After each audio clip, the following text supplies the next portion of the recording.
नमस्कार प्यारे विद्यार्थियों।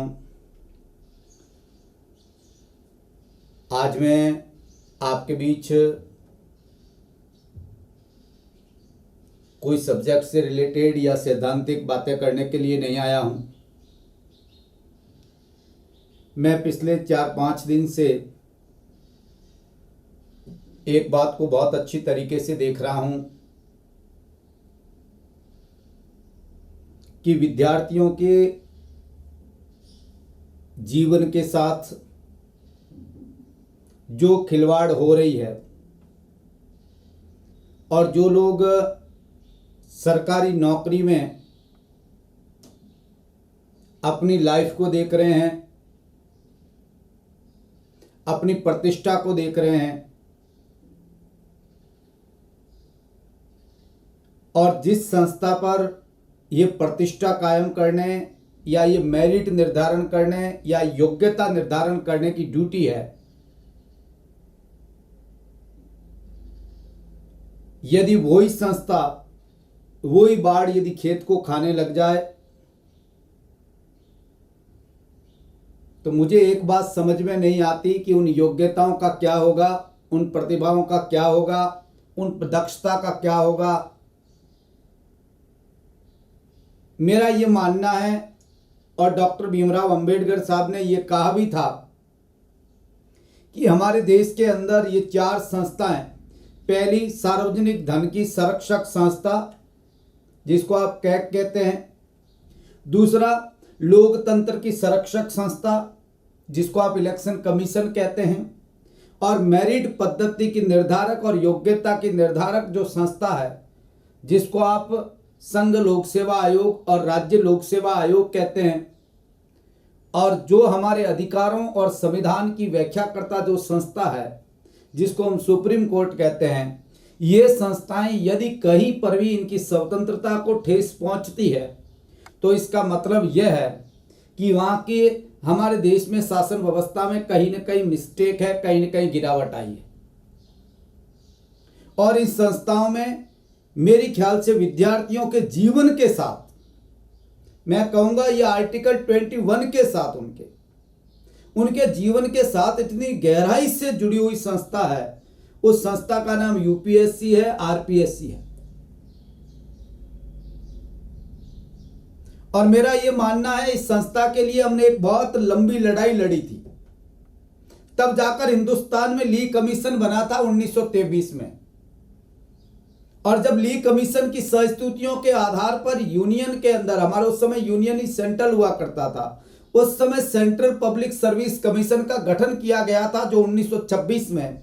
उस समय यह भी कहा गया था कि यदि प्रांतीय सरकारें भी इस प्रकार के आयोग का गठन करना चाहती है, कर सकती है। और हमारे राजस्थान के अंदर उस समय आप जानते हैं सबसे प्रोग्रेसिव स्टेट के रूप में थे वो बीकानेर, जोधपुर और जयपुर थे। उन्होंने भी अपने यहां पर पब्लिक सर्विस कमीशन बनाए थे।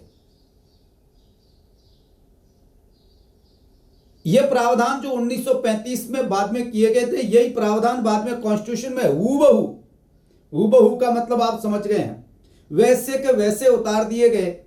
और इसके पीछे लॉजिक यही था कि हम अंग्रेजी व्यवस्था में जो वास्तव में निष्पक्षता, तटस्थता, अनम्यता जो स्थिति है वो बनी रहनी चाहिए।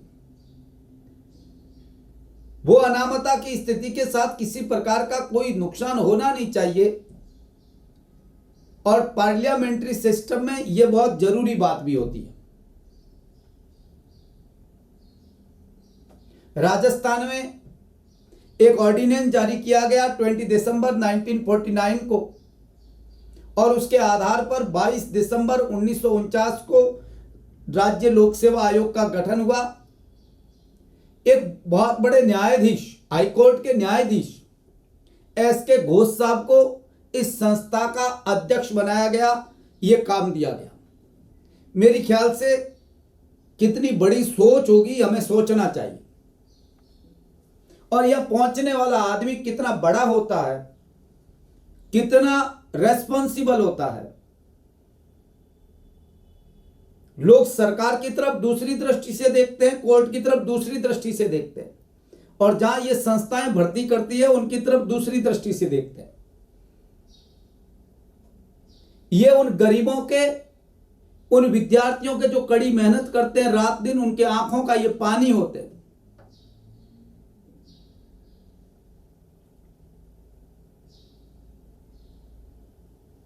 हमारी सरकार ने, स्टेट गवर्नमेंट ने, मैं कहीं राजनीति नहीं करना चाहता, कोई मेरा राजनीतिक पार्टी से लेना देना है, सरकारें कोई हो, आप इतिहास उठाकर देख लीजिए क्या क्या हुआ है। जब हमने आरपीएससी सेवा नियम बनाए 1951 में, जिसके तहत इन कर्मचारियों को आपको पता रेगुलेट किया जाता है,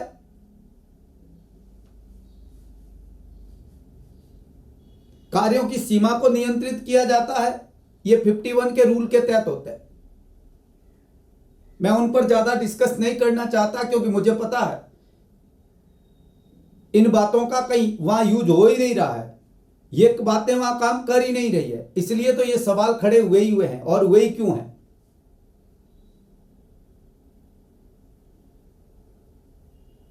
मैं पिछले, मेरे को जहां तक पता है, मुझे याद है, सीआर चौधरी साहब, बीएम शर्मा साहब, उसके बाद में बहुत अच्छे एक आरपीएससी के चेयरमैन आए थे, कुमावत साहब आईपीएस थे, महेंद्र सिंह कुमावत। मेरे ख्याल से उस बंदे ने बहुत मेहनत की, और वो इतनी जबरदस्त मेहनत थी कि आरपीएससी ने फिर एक हाइट लेने की कोशिश की, क्योंकि कोई भी संस्था हाइट तब लेती है जब उसके अंदर बैठे हुए लोगों का चरित्र कैसा है, वो चरित्र उस संस्था को हाइट देती है। और जब उन लोगों का चरित्र गिर जाए तब सवाल दिमाग में आता है, और उस समय तुतलाती आवाज के अंदर सरकारी कर्मचारी को भी बोलना पड़ता है। क्या मजबूरी है? मैं क्यों सरकार और राजनीति के विरुद्ध नहीं, मैं उस संस्था के विरुद्ध भी नहीं बोल रहा हूं, मैं सुधार की बात कर रहा हूं कि क्यों नहीं ऐसे लोगों को, जिन इन संस्थाओं के अंदर आपने चोरों को बिठा रखा है, और आपके सरकारों के अंदर बैठे हुए इन्वेस्टिगेशन एजेंसी, एसीबी जैसी एजेंसी, रात को पकड़ा जाता है और सुबह आप उसको क्लीन चिट दे देते हैं। इसका मतलब क्या है? इसका मतलब सीधा सीधा यह निकलता है, या तो यह कि आपकी एजेंसी जबरदस्त त्वरित तरीके से काम कर रही है, और या यह कि कल तक दाग लगे या सवाल खड़े हो, अंगुली उठे, इससे पहले अंगुली को काट दी जाए। कहीं ना कहीं मिस्टेक है। और मेरा यह मानना है, ऐसा किसी सरकार की बात नहीं कर रहा हूं कि आप ये सोचें कि बीजेपी के समय ऐसा हुआ, कांग्रेस के समय ऐसा हुआ। अबीब खान गोरान साहब को आप अच्छी तरीके से जानते हैं, पैसों से भरा हुआ थैला, फोटो आए थे, फोटो, कुछ नहीं बिगड़ा। उनकी बिटिया ने आरजेएस के अंदर, आपको अच्छी तरीके से पता, टॉप 10 में नंबर लाया, पेपर लाए।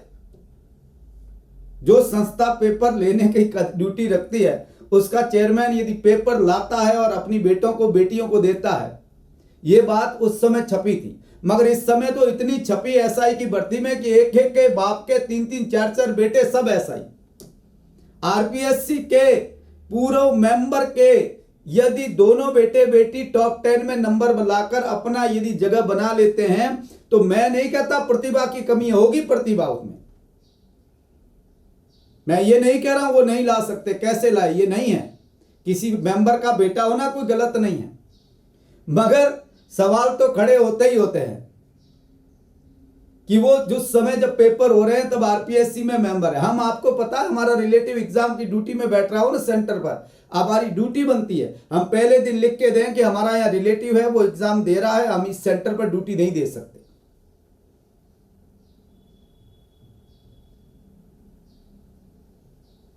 क्योंकि हम सरकारी कर्मचारी हैं, वो क्या है मुझे नहीं पता। मेंबर्स कैसे आते हैं सरकार सब जानती है, ये लोग सब जानते हैं।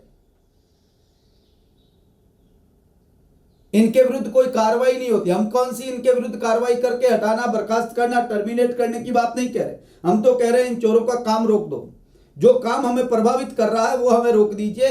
हमें उसके लिए कोई, इनको आप नहीं कर सकते, स्टेट गवर्नमेंट नहीं कर सकती। आपकी इन्वेस्टिगेशन एजेंसी मुकदमा कराए, जांच होगी सुप्रीम कोर्ट में, सुप्रीम कोर्ट के जांच के बाद अपने आप राष्ट्रपति कर लेगा। जांच आपके पास है, काम आपके पास है। ये क्यों नहीं, यदि अपन चाहें तो क्या ये संस्थाएं जो हमारी इच्छा से यदि उसके अंदर मेंबर बनाए जाते हैं और उसको हम बदल नहीं सकते, उनको हम कंट्रोल नहीं कर सकते, इसका मतलब यह है कि ये लोग सरकारों को खा जाएंगे। 2-4 लोग बैठे हुए सरकारों को निगल देंगे ये लोग। ये इतने खतरनाक लोग होते हैं, क्योंकि युवा की जिंदगी अब बहुत सेंसिटिव होती है और जब उसके साथ छेड़खानी होती है तो उसका असर समाज के हर तबके पर पड़ता है।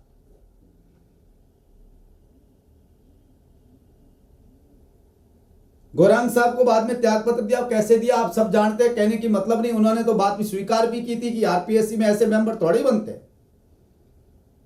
यहां बनने के लिए भी कुछ करना पड़ता।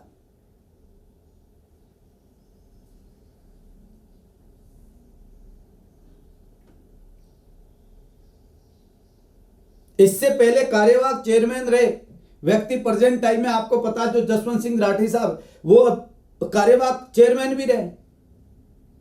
शिव सिंह राठौड़ साहब पर आपको पता है क्या क्या बातें हुई।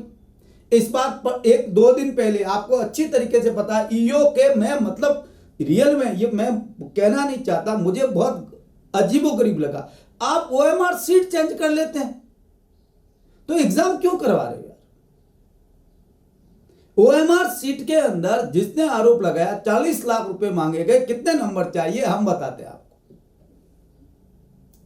इंटरव्यू में तो पैसे लिए जाते हैं, ये तो हमने देखा है, हमने इस रूप में देखा है कि यहां बाड़मेर के अंदर कई लोगों ने पैसे वहां दिए थे, अच्छी तरीके जानते, पकड़े भी गए थे, आरपीएससी और ईमानदार थे वो। बहुत मुझे बहुत इसमें देखो क्या कहे, देखो आप डेमोक्रेसी के हालत की प्रेजेंट टाइम में उस आदमी ने वापस पैसे दिए। भाई देखो, हमने आपको कहा था 80 नंबर देने को, हम नहीं दे पाए, आपको पैसे वापस ले जाइए। ईमानदारी देखिए, काम करने का तरीका देखिए इन लोगों का, ये इनकी ताकत देखिए, इन लोगों की ताकत कहां से आती। किसी भी आदमी जो संवैधानिक या सरकारी पद पर बैठा है, उसकी ताकत कहां से आती है। आदमी खुद की ताकत से नहीं बोल सकता भाई साहब, इसकी ताकत पीछे बहुत बड़ी ताकत चाहिए, बहुत बड़ी ताकत चाहिए।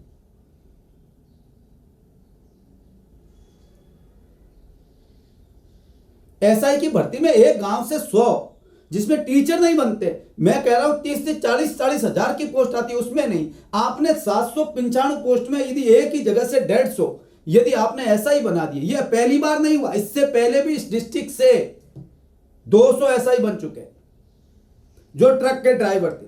आप मुझे बताइए, वो प्रेजेंट टाइम सीआई बन चुके हैं, डिप्टी बन चुके हैं, और वो इन्वेस्टिगेशन कर रहे हैं। क्या इन्वेस्टिगेशन करके वो दे रहे होंगे। दूसरी बात, प्रेजेंट टाइम में जो एक गांव से बने, क्या शक का घेरे में नहीं है। एक भी विद्यार्थी के साथ अन्याय होता है तो मेरा यह मानना है कि पूरा का पूरा सिस्टम खराब है, इस पर ध्यान रखना होगा और उस भर्ती को निरस्त करके नए भर्ती करवानी चाहिए। एक के साथ, एक ही गांव से, और पकड़ में नहीं आ रहे।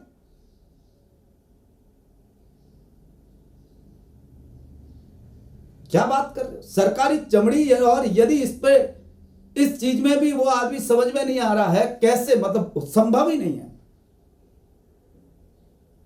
बहुत कमजोर होती है ये, एक सेकंड में पकड़ में आ जाता है। और एजेंसियां चाहे तो तुरंत कितने स्टूडेंट ने सामने खड़े 395 795 में से निकाल देंगे कि इतने लोगों ने एसआई के पेपर में गलत किया, इतनों ने ईओ के पेपर में ये किया। जो आदमी कल तक पीटीटी पास नहीं कर पाया, वो थानेदार का टॉपर बन सकता है, मुझे पता, बन सकता, कोई प्रॉब्लम नहीं है, मेहनत की होगी, बन गया हो। मगर एक एक घर से एकदम पूरा का पूरा यूं, ये बहुत गलत है। मेरी ख्याल से इस पर मैं ये देख रहा था पिछले कई दिनों से कि संस्थाएं, कोई जो ये इंस्टीट्यूट जो दुकानें खोल रखी है, कोचिंग संस्थाएं चल रही है, ये सवाल उठाएगी, मगर ये खुद ही इनके साथ एजेंट है, इनकी महत्वपूर्ण एजेंट है। पेपर इनके थ्रू ही तो बाहर बेचते हैं, मेंबर क्या बाजार में जाकर दुकान थोड़ी खोलता है। मैं विद्यार्थियों से कहना चाह रहा हूं कि वतन के हालात बताने लगूंगा तो पत्थर भी आंसू बहाने लगेंगे। जिसे सुना था जीवन का रक्षक हमें क्या पता सताने लगेंगे। कैसे पार उतरेगी नैया जब मल्लाही किश्ती डुबाने लगेंगे। मेरे वतन को ऐसे भूखों से बचा लो वरना ये कुर्सी तक को खाने लगेंगे। हालत बहुत खतरनाक है, बहुत खराब है, बहुत नाजुक है। और इन स्थितियों को मैं गुजारिश करता हूं सरकार से कि इन स्थितियों को आपको कंट्रोल करना चाहिए। इन लोगों को इनके विरुद्ध कड़ी से कड़ी, यदि थोड़ा बहुत भी शक होता है, बड़े आदमी को ज्यादा सजा मिलनी चाहिए। थोड़ा भी शक होता है दूसरे दिन क्लीन सीट नहीं दे बल्कि इन्वेस्टिगेट करके। आप गाजिया बांध में बैठी हुई एक महिला को जो रामचरित्र मानस की रोज बातें बड़ी बड़ी करता है, उसकी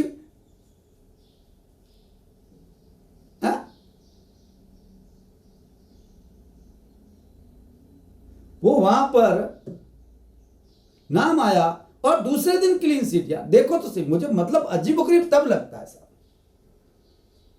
आज आरपीएससी के अंदर आपके 4 मेंबर बैठे हुए हैं। संगीता आर्य, याद करो कौन है, जसवंत सिंह राठी जो पहले कार्यवाहक रहे, बाबूलाल कटारा साहब आरपीएससी में नहीं है आजकल, बाहर डेपुटेट कर रखा है, मंजू शर्मा, क्या लिंक क्या रिलेशन है। और हो सकता है सरकार आपकी हो, पार्टी का आदमी हो, तो वो तो पार्टी से भी नहीं है।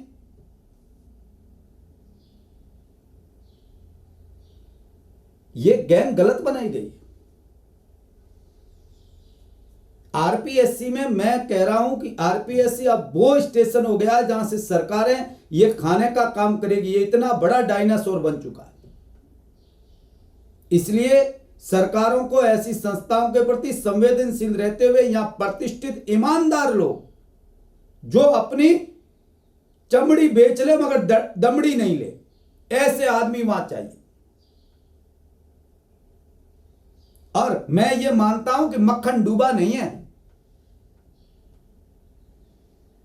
कई कहते हैं बाबू है, वो तो चेंज होते ही नहीं है, वो तो आरपीएससी में। अरे बाबू की औकात क्या है? अब सर तक परसेंटेज नहीं जाए तो बाबू क्या कर सकता है? कुछ नहीं कर सकता। और क्यों नहीं बदला जाए? क्यों नहीं वापस इन चीजों को ठीक किया जाए? क्यों नहीं इन लोगों के काम के ऊपर नजर रख के इनको रोका जाए? हम इतने कमजोर हो गए।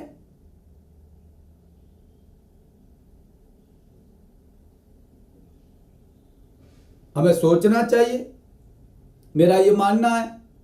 और एसआई की भर्ती तो मैं आपसे कहता हूं कि ये जो आपने गैंग भेज रहे हो, और ये जिस दिन समाज के अंदर एक पहले फैल चुकी है और ये फैल गई, उस दिन ये पूरा का पूरा ये प्रोविंस डूब जाएगा। इसको डूबने से बचा लो। ये गलत काम है। इन लोगों को वापस एग्जाम करवाया जाए और सही तरीके से भर्ती की जाए। ये किसको ले रहे हैं? और ये आकर यहां आने के बाद में ये करेंगे क्या? आप अनुमान लगाइए। फिर आप कहोगे लॉ एंड ऑर्डर हमारे हाथ की बात नहीं है। कैसे होगा जब ये आपने तो यह उन लोगों को भेज दिया जिनको लॉ से, अनुशासन से कोई लेना देना ही नहीं है, जिन्होंने पेपर लंबी रकम देके, मोटी रकम देके पेपर खरीदकर एक साथ पास हुए। और ये कोई ऐसा नहीं है। हमें ये पिछले हर भर्ती में सवाल खड़ा होता है, तब कहीं ना कहीं दिल में टीच लगती है, कहीं बुरा लगता है कि यार जो आदमी मेहनत कर रहे हैं, जो बच्चे तैयारी कर रहे हैं, जो बच्चे तैयारी करके आगे बढ़ना चाहते हैं, जो एग्जाम देकर कुछ बढ़ना चाहते हैं, उन बच्चों के साथ क्या बीतती होगी? उन बच्चों के साथ क्या होता होगा? वो क्या सोच रहे होंगे दिल के अंदर कि देखो हमारे साथ क्या हो रहा है। और फिर उन गरीब माँ बाप के बच्चे जिनका लास्ट में चूक जाते हैं, सिलेक्शन नहीं होते हैं, और फिर वो जो आपको दुआ देंगे, आप सोचिए।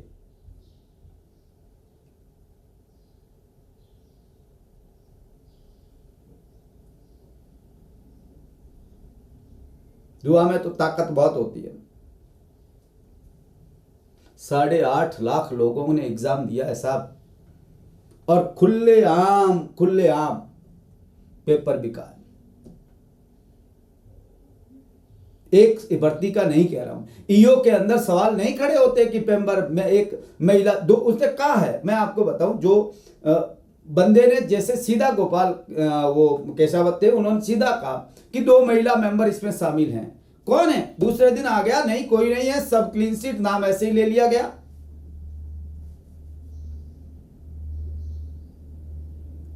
और इस पर कोई संस्थाएं, ये जो इंस्टीट्यूट है, ये तो दुकानें हैं, ये तो बोलेगी भी कैसे, ये खुद उनको पता है कि बोलेगी तो इनको कहेंगे अब की बार पेपर नहीं देंगे हम तुम्हें, क्योंकि संस्थाएं तो बड़े बड़े लोग, एक ही परिवार से कितने सारे आरएस बन जाते हैं। मैं मानता हूं पहले पता नहीं क्या होता होगा, मगर आज के टाइम में इतना सोशल मीडिया का जमाना है, और इस जमाने के अंदर यदि हमारी तक खबर पहुंच रही है तो कम से कम इस मामले को आपको तो ध्यान रखना ही रखना चाहिए।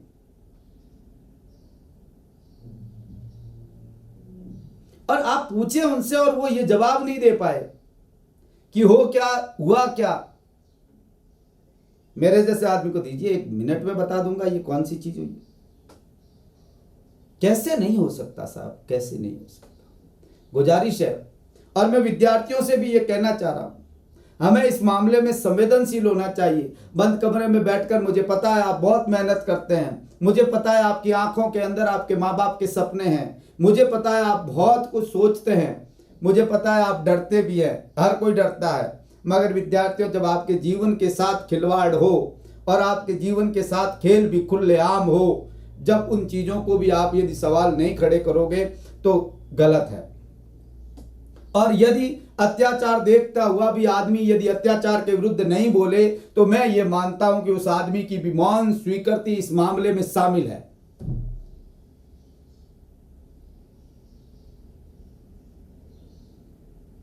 ये कोई पार्टी सिस्टम की या पॉलिटिक्स की बात नहीं है। ऊपर बैठे हुए राजनेता लोग जो हमारे हैं, वो ये नहीं चाहते, वो कोई नहीं चाहते, ये आप अच्छी तरीके से जानते हैं कि यहां वो लोग पहुंच जाए, मगर उनकी भी कहीं ना कहीं ये लोग किस तरीके से पहुंच जाते हैं, ये कहने की बात है। मैं कभी इस पर भी बात करूंगा, ये यहां तक कैसे पहुंच जाते हैं।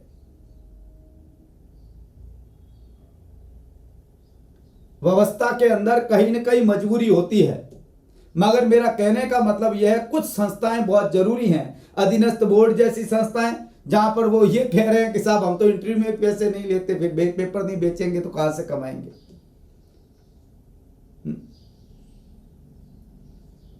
एक वो हेल्थ ऑफिसर का एग्जाम हुआ था, खुलेआम पेपर बिका, कोई सवाल खड़े नहीं। ऐसी कोई भर्ती नहीं जिस पर सवाल खड़े नहीं हुए। इसका मतलब क्या है? या तो ये लोग एकदम गलत हैं कि सवाल खड़े करना इनकी आदत हो गई है, या फिर वह सब कुछ बिगड़ चुका है कि कुछ भी ठीक हो ही नहीं रहा है। दोनों में से कोई ना कोई तो स्थिति होगी ना। और यदि कोई स्थिति है तो इस स्थिति को क्लियर करने का काम किसका है? उसका है जो जनता के प्रति सीधा रेस्पॉन्सिबल है। ये लोग गुंडे हैं, ये सीधा जनता के प्रति रेस्पॉन्सिबल नहीं है, ये दूसरों का कल्याण कर जाएंगे। इसलिए इस पर हमारे लोगों को सोचने की जरूरत है। एक बार हमें विचार करना चाहिए, हमें सवाल खड़े उठाने चाहिए, और सवाल उठाने के बाद में इस बात पर सरकार को भी मेरी ख्याल से संवेदनशीलता के साथ, क्योंकि करोड़ों की संख्या में, लाखों की संख्या में लोग तैयारी कर रहे हैं और जबरदस्त अपेक्षा करते हैं। एक एक पोस्ट के लिए 2-2, 3-3 लाख लोग आते हैं, फॉर्म भरते हैं। आप सोचिए कि स्थिति क्या है। हमारा युवा देश है हिंदुस्तान, हमें गर्व होता है कि हमारे पास में कितनी युवा शक्ति है, मगर ये युवा शक्ति को साथ यदि ऐसा होगा तो ये हाथों में हुनर नहीं मिला तो ये गारंटी है, ये हुनर नहीं मिला तो ये हाथ क्या करेंगे आपको नहीं पता।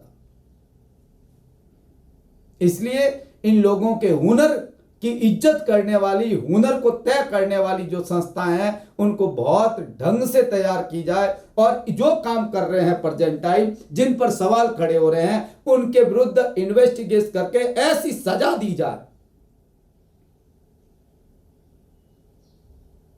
ऐसी सजा दी जाए। मुझे पता है ऐसी सजा दी जाए कि आने वाले लोग इस चीज को कांपे कि यदि ऐसा हो गया तो हम हमारे बच्चों का भविष्य पेपर बेचकर बनाएंगे बड़े बड़े बंगले, ये मन में रह जाएगी, सब कुछ बर्बाद हो जाएगा। इसलिए विचार करना चाहिए, भले कोई हो। केवल एक ही हम गड़बड़ करते हैं, हम लोग पार्टी राजनीति करते हैं, हम कहते हैं ये सरकार ऐसी है, ये कहते हैं वो ऐसी है। देखो कोई कैसा नहीं होता, ये कोई नहीं चाहता, सब जानते हैं, मगर ये ऐसे लोगों को जब सम्मान दिया जाता है ये यहाँ पहुंच कैसे जाते हैं, इन पर सरकार को विचार करके रोकना चाहिए। भले सरकार किसी की कैसे बने उससे मतलब नहीं है, हमारी आदत एक ही है, हम पार्टी में तालियां बजाने के शौकीन हो गए हैं। और हम ये पार्टी आती है ये चोर है, दूसरी कहती है ये चोर है, 5 साल दोनों एक दूसरे के चोर के गीत गाते रहते हैं और फिर हम वहां के वहां रहते हैं। ये काम नहीं होना चाहिए, ये काम हमें नहीं करना चाहिए, इससे हमारा लेना देना नहीं है। मैं मानता हूं कि आदमी राजनीतिक प्राणी है, वोट देते वक्त आप किसी को वोट दें, आपकी इच्छा हो वहां जाए, कोई मतलब नहीं है। और मैं बता दूं जिसको आप वोट दे रहे हैं वहां गलत कुछ नहीं है। बात यह है गलत जो यहाँ हो रहा है, यहाँ आपके भविष्य के साथ खिलवाड़ हो रहा है। हमें हमारे इन लोगों को कहना चाहिए कि देखो आप इसके लिए कुछ करो। आपकी आवाज एक बार उठती है और फिर कुछ समय बाद दब जाती है, फिर ये एग्रीमेंट कहाँ हो जाता है, ये प्रेशर आप कहाँ बनाकर कहाँ पर आप बैठ जाते हैं नीचे और कहते हैं ठीक है। आपकी ये मजबूरियां कैसे काम करती है। विद्यार्थियों, मैं भी मेरे एक दायरे का दास हूं और मुझे उस दायरे में रहना भी चाहिए, डर मुझे भी लगता है। फिर भी मेरे मन में थी और मुझे ये बात करनी थी। मुझे लगा कि मैं यदि नहीं कहूँगा तो इस जुर्म में मैं भी शामिल हूँ, इसलिए मैंने मेरी बात कही। मौन रहना अपने आप में इसका अर्थ स्वीकृति समझा जाता है, ये बात हमें समझनी चाहिए। और चुपचाप किसी चीज़ को देखकर चुपचाप सो जाना, मैं प्रभावित नहीं हुआ, मेरा बेटा प्रभावित नहीं हुआ, मेरा बच्चा प्रभावित नहीं हुआ, ये सोचकर आप यदि घरों में बैठ जाते हैं तो ये घटना आपके पड़ोसी के घर की आग आपके घर तक पहुंचेगी, जिसमें कोई शक नहीं है।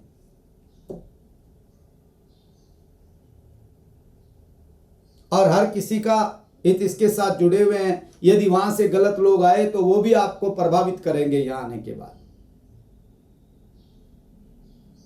ये बहुत इंपॉर्टेंट पार्ट होता है समाज का, सरकार के साथ सीधा हमारा हित जुड़ता है। जोड़ने वाली जो काम करते हैं ये अधिकारी कर्मचारी होते हैं, और यही यदि गलत आ गए हमारे समाज में तो मैं आपको बता दूं सब कुछ गलत होने लग जाएगा, गलत को सही कहा जाने लगेगा, समाज की नैतिकताओं के मानक बदल जाएंगे, मूल्यों की कोई जगह नहीं रहेगी। इसलिए मैं नहीं कहता गलत है वो सही है, ये सवाल नहीं है। सवाल ये है कि सवाल जो उठ रहे हैं उन सवालों के जवाब तो सरकार को देने चाहिए। और इसको जो लोग यदि ये गलत है इनका इन्वेस्टिगेशन एक सामान्य अपराधी की तरह नहीं बल्कि बहुत बड़े क्रिमिनल की तरह एक इन्वेस्टिगेट करना चाहिए। और बेहतरीन तरीके से करने के बाद कहीं भी लीकेज मिलता है, जो जितने बड़े पद पर है उसको इतना ही ज्यादा रेस्पॉन्सिबल है और उसे उस बात का ध्यान रखना होगा। और यदि वो गलती करता है तो उसे वो सजा, केवल यह नहीं हटा दो आप घर चले जाओ कोई बात नहीं, कमा लिए वो कमा लिए, अगली बार और मौका कहीं और देंगे, ऐसा मत करें।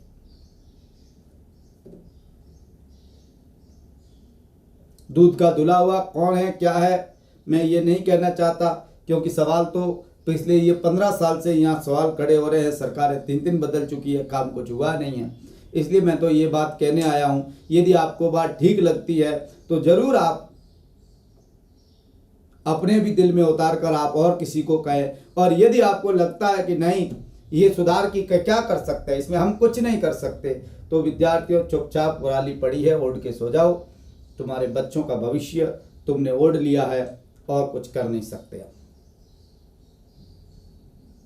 मेरा इशारा ही काफ़ी है, बाकी चीज़ें हर बात कहने से समझ में नहीं आती। कई बातें आपको पता है बिना बोले भी बहुत सारी बातें कही जा सकती है।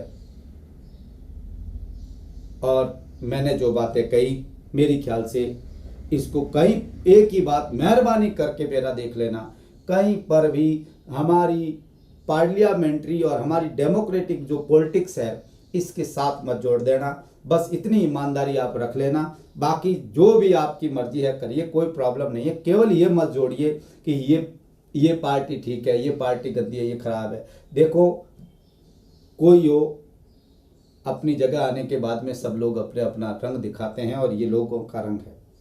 बस वो गलत है सही है वो तो हमने किया है और किसी के हाथ की बात नहीं है। तो बहुत बहुत धन्यवाद विद्यार्थियों, और कोशिश करिए आप एक किया, मेरा ये मानना है ईओ में जो हुआ है वो गलत हुआ है, एसआई में गलत हुआ है, और इसके साथ जो भी भर्तियों के अंदर पिछले गलत हुआ है मैं नाम नहीं लूँगा, जो अखबार में छपा मैं उसी की बात कर सकता हूँ क्योंकि मैं एक दास हूँ। इसलिए मैं कह रहा हूँ खुले आम जो कुछ हो रहा है ये कम खतरनाक नहीं है किसी के लिए भी, भले ही उसका बच्चा नौकरी में जाएगा कि नहीं जाएगा, वो बच्चा जाए कि नहीं जाए, जो गलत है वो हमारे बीच आ जाएगा, ये गलत है। बहुत बहुत धन्यवाद।